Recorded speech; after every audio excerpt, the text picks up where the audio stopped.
Tudo bem, meus amores? No vídeo de hoje nós vamos aprender um pouquinho o átomo e a história do átomo. Átomo, gente, vai ser importante para alguns conceitos que formos estudar em eletricidade. Então é importante a gente conhecer o átomo, porque átomo é a unidade fundamental da matéria. Tudo que existe, tudo que tem matéria é formado por átomos. Eu, vocês, uma cama, o ar, um ventilador, tudo tem átomos. Tem matéria, tem átomos, tá? Então, antes de falarmos propriamente do átomo, vamos conhecer um pouquinho a história do átomo. Na Grécia Antiga, os filósofos antigos, né, eles queriam, obviamente, conhecer a matéria e queriam conhecer como as coisas eram criadas, como surgiram as coisas. Sendo assim, eles perceberam que se pegasse um material qualquer e fosse dividindo aquele material várias vezes, constantemente, chegaria um momento em que não conseguiriam mais dividir. E aquele momento eles disseram que aquela estrutura que não se dividia mais eram os átomos, que era então a unidade fundamental da matéria, era o ponto em que a matéria não se dividia mais, ok? Por isso, eles acreditaram que o átomo era eterno. E a isso foi chamado de atomismo, que era essa corrente em que os filósofos acreditavam na eternidade do átomo, ok? Prestem atenção, pessoal. Átomo significa não divisível, ok? Não tomo divisível, divisão. Então, átomo significa que é não divisível, é uma coisa que não se pode dividir, ok? Três filósofos foram fundamentais para que essa corrente fosse elaborada, criada e difundida, né? Que foram Demócrito, Leucipo e Epicuro de Samos, né? Eles três foram fundamentais para que essa corrente do atomismo fosse, então, divulgada e acreditada por várias épocas, né? Por muito tempo. Bom, vamos conhecer um pouquinho a história do átomo. Quem foram os cientistas químicos, físicos? Tiveram vários pesquisadores que, através de suas descobertas, conseguiram chegar ao modelo que nós conhecemos hoje como modelo atômico. Mas antes do modelo atual, houveram outros modelos anteriores de acordo com as descobertas daquele momento. O primeiro pesquisador, o primeiro cientista que desenvolveu o modelo foi um químico inglês, John Dalton. Ele dizia que o átomo ele era uma esfera maciça e indivisível. Sendo assim, ele comparou o modelo dele a uma bola de bilhar, ou seja, uma bola atômica, né? Foi comparado, não foi ele que comparou, né? Foi comparado. Então, nós conhecemos o modelo atômico de Dalton como o modelo da bola de bilhar, bola de sinuca, tá, pessoal? Que é uma coisa esférica, maciça e teoricamente indivisível. O segundo modelo conhecido foi o modelo de Thomson. Thomson era um físico inglês também, tá? E ele disse o seguinte: não, olha só, não é tão maciço assim. É uma esfera, concordo, mas ela não é tão maciça. Ela não é maciça. E dentro dessa esfera existem cargas negativas distribuídas aleatoriamente, mas em mesma quantidade que a carga positiva. Então, ele acreditava que havia uma massa de carga positiva com a carga negativa, como se estivesse recheando essa carga positiva, no meio, em igualdade de cargas, ok? Havia tanto carga positiva quanto negativa em mesma quantidade.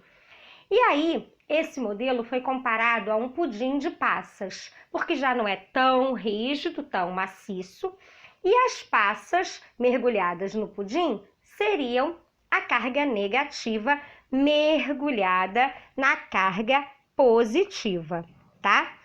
Claro que ele chegou a esse conhecimento porque antes dele tiveram outros pesquisadores. Crookes, que foi outro pesquisador que não desenvolveu modelo atômico nenhum, ele conheceu, ele descobriu que haviam essas cargas negativas, a quem chamamos de elétrons. Então, assim, pessoal, como tudo na ciência, um cientista vai colaborando com o anterior, melhorando, refutando, corroborando, né? Quando tem vários pesquisadores estudando a mesma coisa, esses estudos, esses conhecimentos, essas descobertas, essas observações comprovadas, elas vão alterando as pesquisas anteriores, né?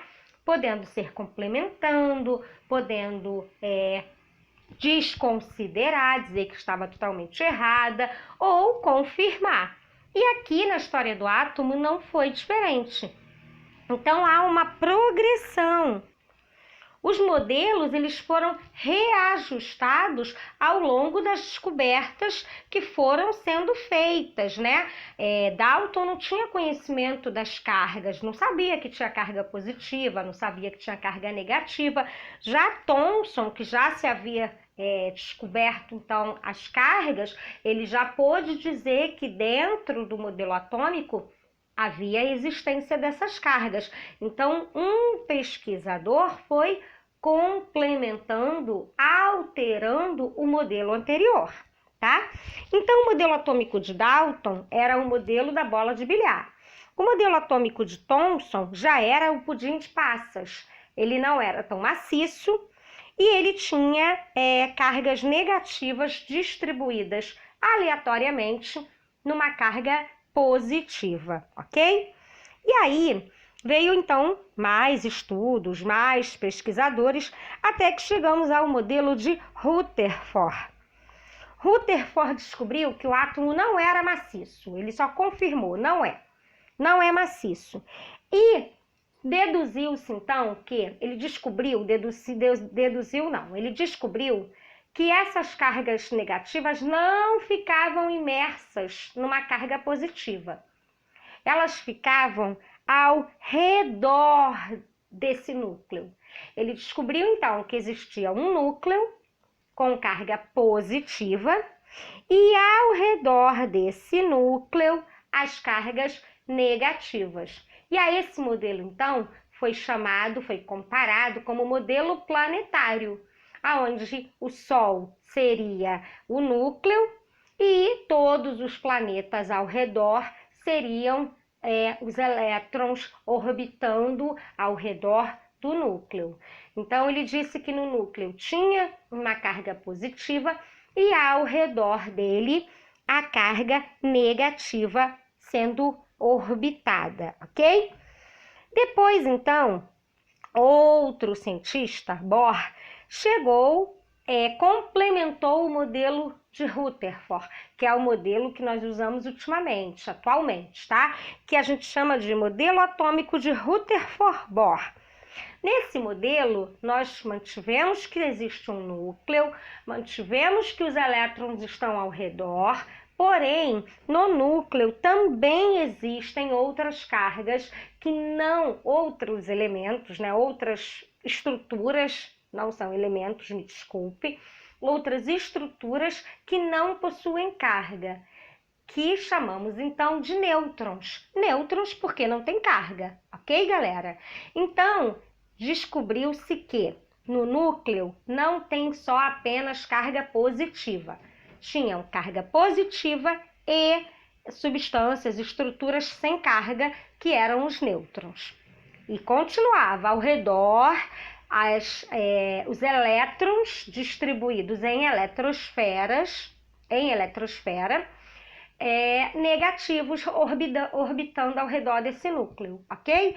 Então, é como se o Sol fosse o núcleo com prótons e nêutrons, e cada um dos planetas com a sua órbita é uma órbita de elétrons. E todas essas órbitas, todos esses planetas, formam o que a gente chama de eletrosfera. Por quê? Porque a eletrosfera vão ser várias camadas de elétrons orbitando ao redor do núcleo, ok?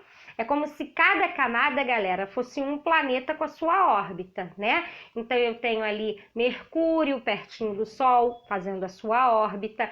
Eu tenho lá para trás Netuno fazendo uma outra órbita. Entre Mercúrio e Netuno, eu tenho outros planetas. É como se cada um dos planetas fosse uma camada que constitui, então, a eletrosfera.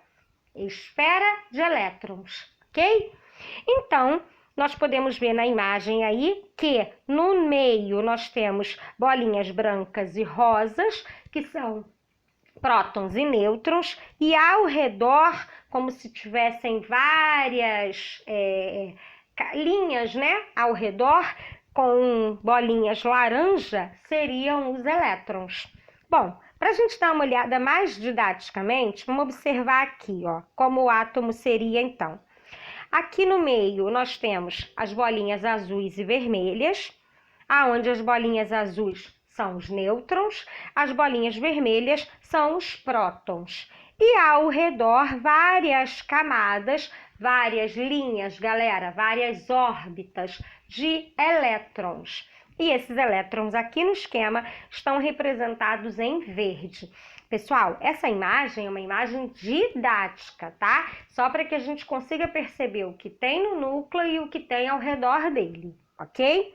Bom, sendo assim, então, vamos falar um pouquinho do átomo. Átomo, então, é a unidade fundamental da matéria, ou seja, tudo que tem matéria é constituído por átomo.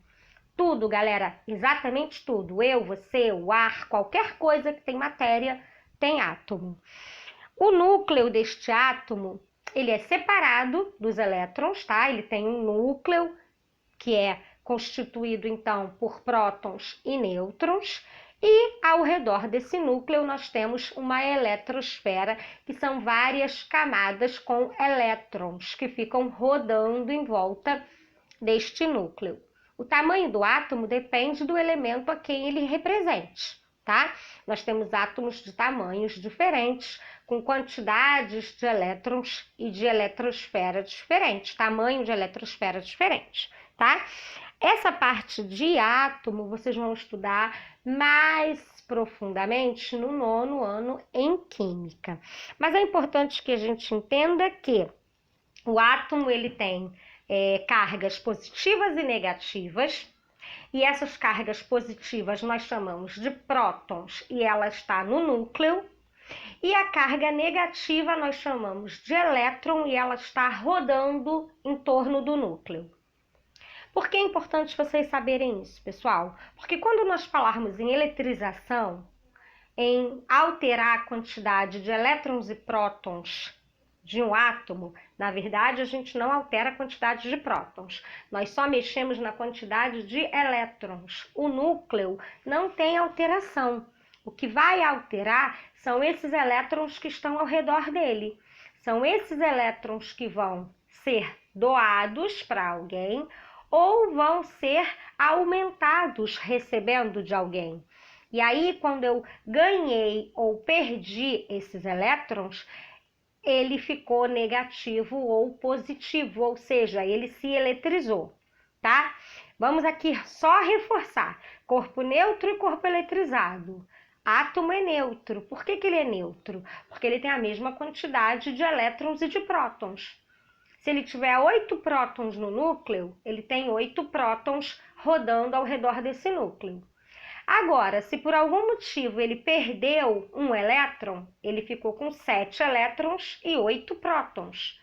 Se o próton é positivo e o elétron é negativo, ele tem mais carga positiva. Então, ele é um corpo eletrizado, porque ele tem uma prevalência de carga, ok? Ele vai ser neutro quando a quantidade for igual e não houver prevalência, porque elas vão se anular, ok? Se ele ganhar elétrons, ele tinha 8, ganhou 2, ficou com 10. Ele tem mais elétrons do que prótons. Ele também está eletrizado. Então, galera, eletrizado é quando essa quantidade de elétrons e prótons é diferente. Quando a quantidade é igual, é a mesma, nós dizemos que ele é neutro. Então, o átomo ele é neutro porque ele possui a mesma quantidade. Não importa, galera, se ele tem mais negativo ou mais positivo. Se houver diferença entre elétrons e prótons, ele vai ser eletrizado, ok? E aí, nós já vimos, então, como o átomo é, né? Nós temos o núcleo e a eletrosfera ao redor. E finalizamos átomo por aqui. No próximo vídeo, nós vamos conhecer eletrização e seus métodos. Não deixem de ver, ok? Até a próxima. Um beijo!